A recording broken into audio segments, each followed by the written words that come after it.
Hey everyone, so this is Cole, and this video is something that I've kind of done before, although it's been quite some time. Specifically, this video is going to be about helping individuals last longer during the process of lovemaking or having sex or however you want to refer to it. So, other words, this is for those who tend to struggle with premature ejaculation. So, before I get into that subject, I want to go ahead and give myself a little advertising. So down below the video, you're going to see a sexual energy coaching program that I have posted.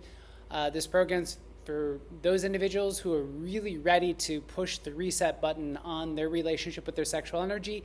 It's available as in-person coaching if you're in Chicago, or we can do it online over something like Zoom.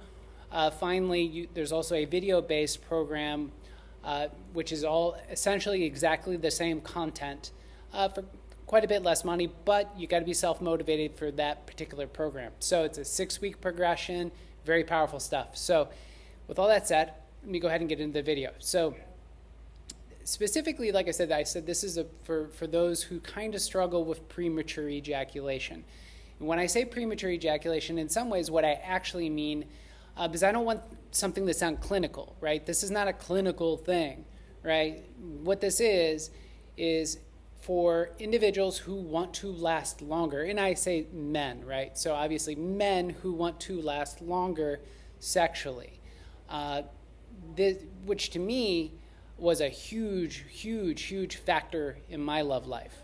For me, it was the idea that if sex didn't last more than half an hour for me, I always had this sense of like I felt kind of like a failure, right?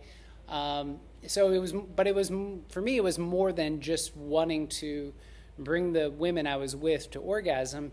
It was also my own sort of satisfaction, and I found that the release at the end, the ejaculation, wasn't sufficient in terms of my satisfaction. Like I needed to feel like I got a lot out of the experience, and so that's why I kind of started working on this process over the time. So when I say premature ejaculation, it simply means that you're not having sex for as long as you wish. So these are some of the tips that you can utilize in order to make love for a longer period of time. So I'll go ahead and begin. The first thing you may want to do is you have to kind of check in with where your head is at, right? So where is your head? So meaning, do you feel connected with your partner? If you feel connected with your partner, then inevitably you're going to, it's going to be a more profound experience, but also I find that it helps dissipate nervous energies. If this is like a hookup situation, there may be a tremendous amount of nervous energies. Well, for some individuals, maybe there's less, who knows? But the reality is that it becomes very helpful to feel connected. It also helps to know how to approach the sexual dynamic differently so that if you are one of those individuals who tends to have a lot of nervous energy, then it's really helpful to move through a progression before you get into the sexual aspect, right? So think about massage, think about connection practices, breath work. Again, this is all kind of part of my work and part of the coaching, sexual energy coaching program that I have down below the video. So the other thing is once you're in the act itself, where your head is at is incredibly important, because the idea here is if you end up going into a sexual act and let's say you are very visually fixated, right? So if you're very visually fixated, then what ends up happening is that it will essentially boil the waters, causing a discharge, right? And it's not to say you're not supposed to admire the person you're with and all this kind of thing, but sometimes when we get locked on to the visual, it will drive us towards the ejaculation much quicker because we're looking at something we like, right? And the same goes for fantasy. I tend to be very prone to fantasy. Because I'm prone to fantasy, I can go into fantasy in the middle of sex. I've done it several times.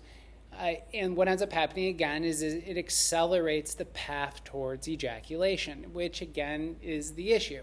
So I have to make sure that if I'm going to utilize fantasy in a sexual dynamic, it's very briefly, and I have to know how to detach and disconnect from that fantasy and come back into the feeling space. So that's tip one, is really making sure you're present, right? Because that's what all that really boils down to. Are you present with the person you're with? The other thing that which is really important about is knowing your edge, right? So what do I mean by knowing your edge? Knowing your edge is knowing when to pull back. So again, if you're in the middle of a sexual dynamic and you're going at it, then you start to progress towards ejaculation, right? So again, you could be in fantasy, locked onto something visual, or perhaps it's a really, hot, steamy lovemaking session. But the point is you're driving toward this goal, right? And that's the other thing I want to mention really quick. Should it be a goal? Ejaculation should not be a goal. It's generally really easy for dudes. It really shouldn't be a goal. What should be the goal is being connected. What should be the goal, and I'm saying should, again, from my perspective, if you're a dude who just wants to get rid of his jizz, so be it, that's your call. But in my opinion, if you want to last longer, it should not be the goal. What you want to do is you want to feel connected, you want to drag it out, you want to take your time and enjoy the process. So again, the idea here is you want to know where your edge is. Think about a scale 1 to 10. You get to like 1 basically is nothing going on, right? 10 is it's done. You've had your ejaculation, it is over. So you want to think about a 7. You want to kind of get built up to about a 7, and then you need to know to back off. And so that's really, really important. And so how you back off, that's another point actually, which is your breath rate, right? So part of whether you're in fantasy or you're really locked onto something external, they're lovely bits and pieces, right? What ends up happening is the breath rate will actually increase. If you're in the midst of the heat, you start to breathe faster, more shallow, right? So that sometimes is really helpful. Like, if you're on the opposite side of the spectrum, and let's say you tend towards low arousal. If you tend towards low arousal, then actually breathing shallow and picking up the rate and locking onto something visual and going into fantasy, all this stuff can kind of help kind of bring up the arousal levels. But again, if you tend to be on the high arousal point, and these are problems, right? So you have to slow down the respiration rate. You got to slow down your breathing. If you slow down the breathing, then it'll kind of simmer everything down. It'll cool things off. And, and sometimes you need to stop, right? So you hit that 7 on a scale 1 to 10, done. Stop, slow down. Just completely stop for a moment, do some breathing, encourage your partner. Don't exclude your partner from the experience, right? Say, hey, let's do some breathing, right? So let's do some breathing together, 1 minute, 2 minutes. It's not going to destroy the sexual experience. That's one of the things I had somebody say to me, oh, but it'll destroy the spontaneity. The assumption there is that you can't become aroused again, right? Right? So destroying the spontaneity, maybe, but again, from my own personal experience, all I have to do is go back into connection, looking at my little favorite bits and pieces, going into fantasy, and all the arousal comes right back up anyway. So that's, again, you want to slow down the breath rate. Let's see what else. After knowing your edge, let's see. How's about, so ejaculation in general. Okay, so refraining from ejaculation. How can this actually help you from premature ejaculation in the future? One is you become kind of the master of your own domain. There's a Seinfeld episode about that. And if you look up Jerry Seinfeld, Master of Your Own Domain, funny episode. Anyway, the idea here is if you refrain from ejaculation, so a lot of guys will know this, when you ejaculate, there's a satisfaction that is brief. It's short-term satisfaction. And again, I say short-term. For some people, it could be really, really short, and for others, it could be days, if not weeks, right? So it's variable. But the point is that when ejaculation happens, generally speaking, we disconnect from the body, or we disconnect our interest in the body in some ways. But what ends up happening here is that the energy will gradually start to build up. And as this energy builds up, it can be quite intense, right? So what ends up happening is the horny feeling starts to rise up. And that horny feeling, as it rises up, it ends up creating this at least again in my own experience, kind of a desperation. I start to feel a little bit desperate, like I need to have sex, or I need to do something with this energy. Over time, and is actually through fasting that I learned how to say, horny, so what? Horny rises, so what? But what I found is interesting is after, for me, again, I'm speaking for myself, but I also found that a lot of the clients I've worked with, this is true. The first week, if you're wanting to refrain from ejaculation, that first week is quite challenging. After about the 7 days and you go up to about 2 weeks, it actually starts to simmer down. Like you become more comfortable with the horny feeling, and sometimes the horny feeling just kind of abates, right? Like the energy is there, but it's like it's shifted somewhere else. So usually I find for myself, after 2 weeks, it's easy. It's incredibly easy for me not to have any desire whatsoever to release. I'm aware of my sexuality, my horniness and things like that. It's not so intense. It's not so pushy. So that would be another recommendation is to refrain from ejaculation for about 2 weeks because it diffuses the desperation, right? And you will find that when you go into a sexual experience and you've refrained for some period of time, it's actually much easier to maintain the control over whether the ejaculation happens or not. And I also think this goes, one other feature about this is I think this is related to the muscle laxity or the relaxed muscles that happens after ejaculation. I find for about 3 to 4 days after ejaculation that my control of the muscles around the genitalia, it's more vague. And if any of you who are watching this video can relate to this, please comment down below. And also, if you have any other sort of recommendations about helping men with ejaculation issues, comment down below, please. So anyway, that's just another theory. I don't know if that's entirely true, but it's within my own experience, there is a sort of muscle relaxation. It becomes much more difficult to engage those muscles after ejaculation. So that's another thing. And the need to be able to relax and contract those muscles, that's really important when we're trying to prevent ejaculation from happening, right? So let's see, something else to kind of consider here. I'm going over my notes, which are horrifically written. Let's see, relax tension. Oh yeah, so I kind of mentioned this a little bit. So being able to consciously relax tension, okay? So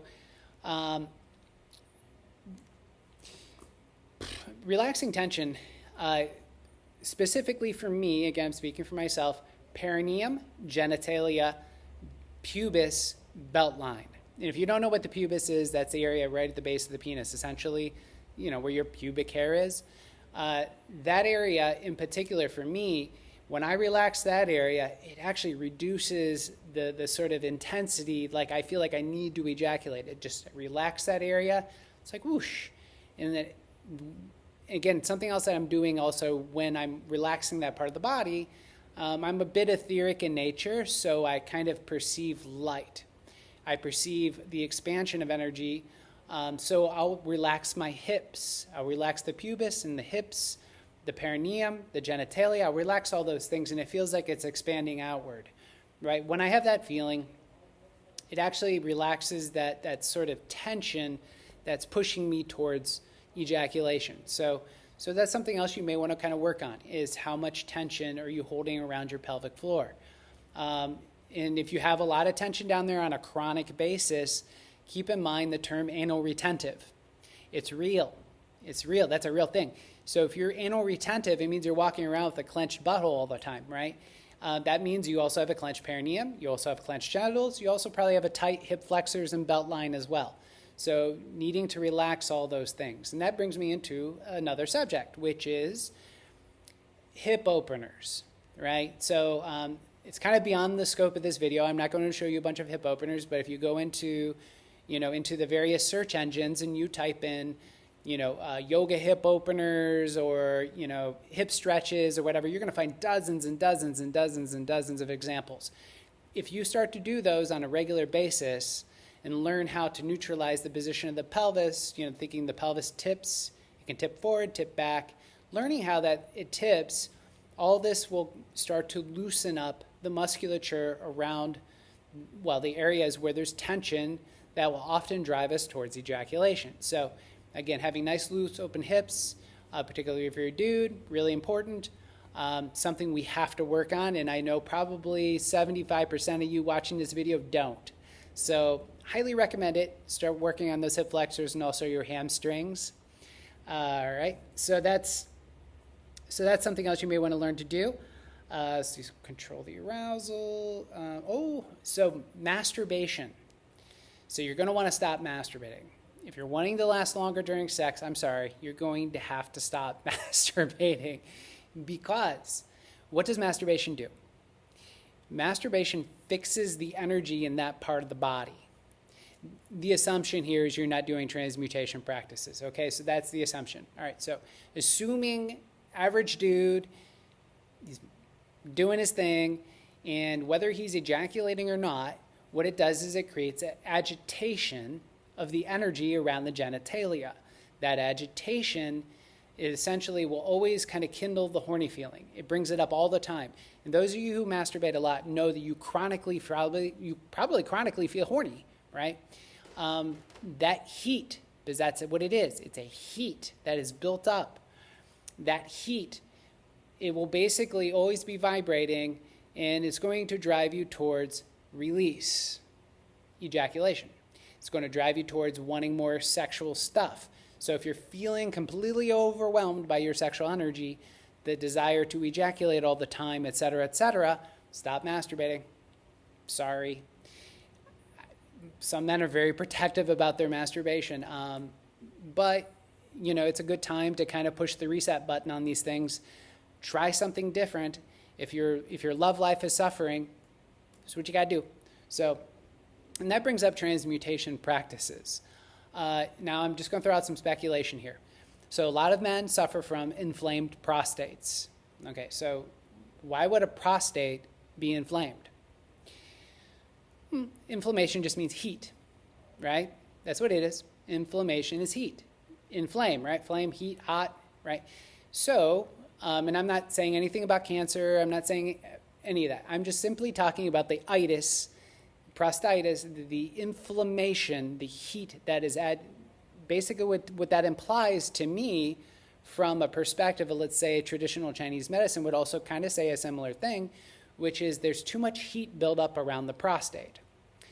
Why would this be? Again, too much activity in that part of the body. Perhaps too much masturbation, too much sex, too much of the repetition of ejaculation and then building up again. Ejaculation and building up again. The energy never ascends. So how do we shift the heat out of that space? Like, for instance, there's a Harvard study that, I don't want to go too deep into this, but there's a Harvard study, and this study irritates me to no end. But basically, this study kind of goes into comparing, this group of men who don't ejaculate, and then this group of men who ejaculate like twice a week or something like that. And they found that the men over here who ejaculate twice a week have less inflammation around the prostate. Okay, bravo. But they're comparing them to men who are basically, probably have very low sex drives, right? These are average dudes who do not masturbate, don't have a lot of sex, so they don't ejaculate much, and they have probably very low sex drives. So this heat, this energy, this sexual energy, it tends to flow downhill like water. So it flows down and it's going to settle at the base, which is the pelvic floor, which just so happens to be around where the prostate sits. Okay, so this energy will basically just sit there until we do something with it. Either we ejaculate it or we raise it up. Okay, so a better study, Harvard, would be for you to compare average dudes who are releasing it twice a week versus guys who have a healthy testosterone level, a healthy sex drive, but also who are practicing transmutation practices. That would, to me, be a way better study. Much more empowering, but they won't do that, of course. It won't sell pharmaceuticals, probably. So the idea here, though, is that when you start to do transmutation practices, what ends up happening is we start to shift that energy up. I do a lot of videos on transmutation practices. Again, the coaching program down below the video has a lot of transmutation practices involved. But the idea is that we're learning to contract and relax the musculature around the perineum. We're also learning to shift that energy upward because something really important, energy flows to where the attention goes. So I'm learning to connect to that area, move my awareness within myself, and hence the energy also moves with it. So transmutation practices are really good for helping men reduce inflammation, reduce heat, reduce agitation that builds up around the genitalia, around the perineum, around the prostate. All that agitation, tension, and heat down there also will drive an individual towards premature ejaculation. So transmutation practices, that's another one.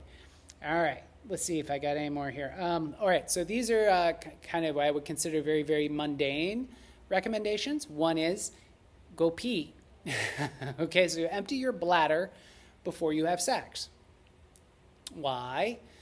The reason you want to empty your bladder before you have sex is because the bladder, well, it sits right around the genitals, right?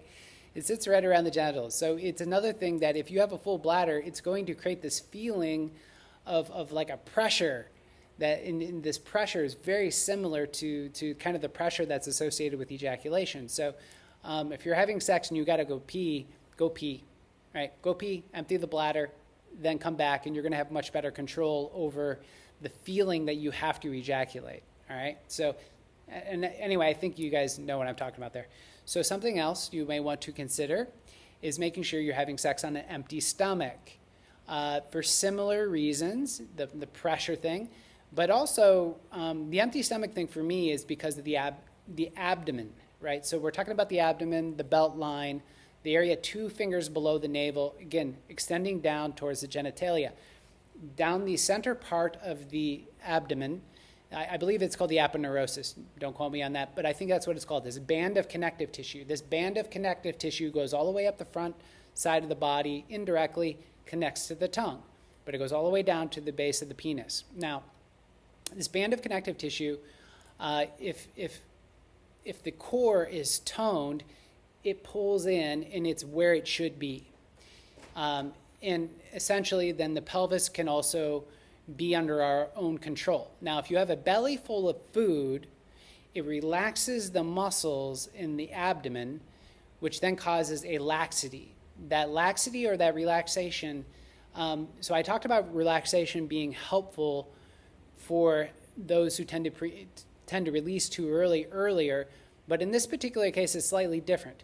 The relaxation, what it does is it creates less ability to contract the area around the genitalia and around the abdomen.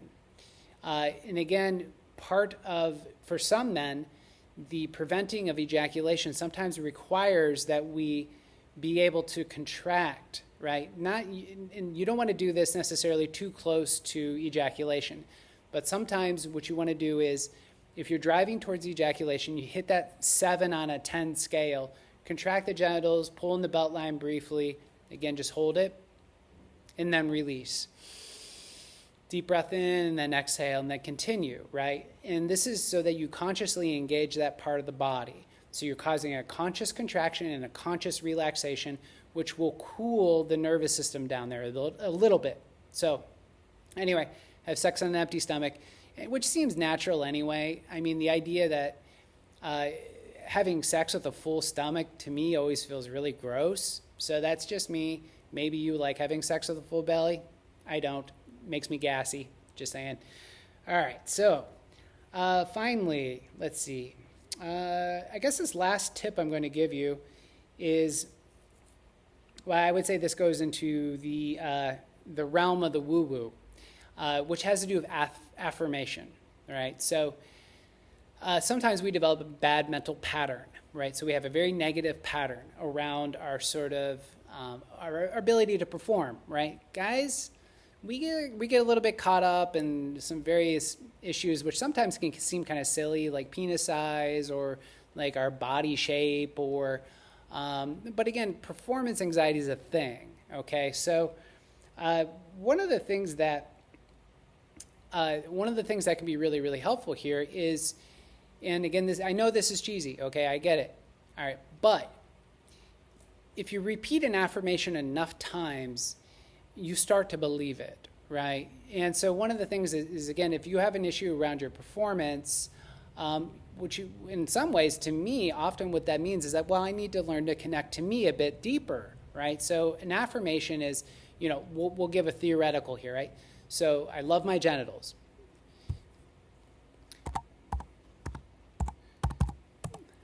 So I love sorry, my screen just went blank for a moment. So an affirmation would be like, I love my genitals. I love myself, I love my genitals. I love myself, I love my prostate. I love myself, I love my belly. Whatever it is you got an issue with, right? You in some ways, it's placebo effect, which, by the way, is incredibly powerful. That is I read this in Wired magazine a long time ago, which basically said that the placebo effect is the #1 competitor to the pharmaceutical industry. So it tells you that it's something, right? Like they do all these things to try to get around placebo effect because it's extraordinarily powerful. But again, an affirmation of like, I love myself, I love my body, I love my performance, I love my whatever. If sometimes you just have to keep repeating things, and then eventually it starts to set in, right? Because the mind is connected to the body through the nervous system.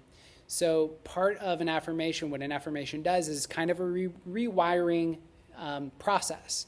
So if you do an affirmation, let's say 40 days, right? Why do I say 40 days? Again, 40 days is the amount of time it takes the nervous system to adapt to a new pattern.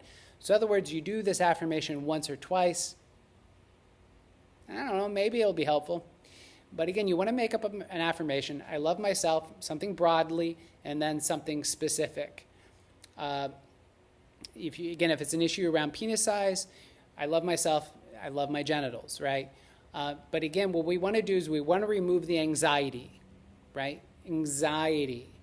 You bring anxiety into a sexual experience, it's going to push you towards ejaculation quicker, or you might have problems getting it up in the first place. So these are all things you want to kind of consider. So hopefully, I think that's everything. I had quite a list here. So again, if any other sort of recommendations or anything you found that you've worked for you, by all means, post it down below the video, and I appreciate you all watching. Thank you.